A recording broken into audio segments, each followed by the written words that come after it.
I'm Samrat Ashok, a PhD scholar from KMCH Research Foundation. Today I'll be presenting my PhD research entitled as Interplay between Environmental Chemical and Gut Microbiota on Type 1 Diabetes, Implication on Autoimmunity and Glycemic Control.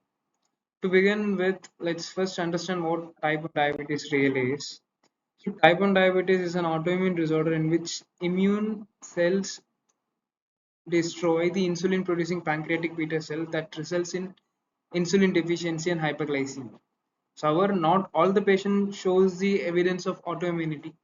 Some develop this disease despite the absence of detectable autoimmune marker, suggesting that there are other factors that may contribute to the disease development.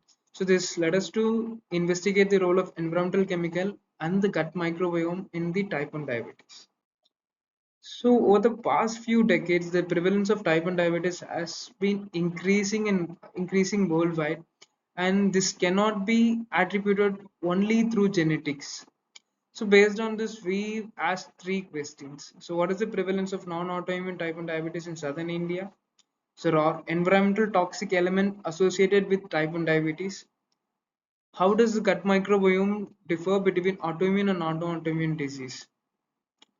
So to answer these questions, we have recruited type 1 diabetes patients and healthy control, screened them for autoimmune markers and classified them into autoimmune non-autoimmune groups. We then performed ICP-MS analysis for toxic element screening and 16S rDNA sequencing for gut microbiome profiling.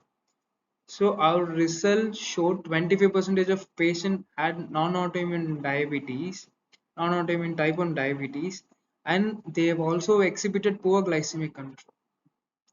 So on our heavy metal analysis revealed that the type 1 diabetic children had a higher level of toxic element when compared to healthy control.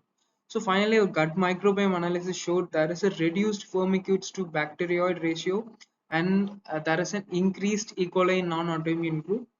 Alongside, there is an increased parabacterioid dystonia upregulation in autoimmune groups, which indicates there is a distinct microbiome signature based on the autoimmunity, based on the autoimmune status.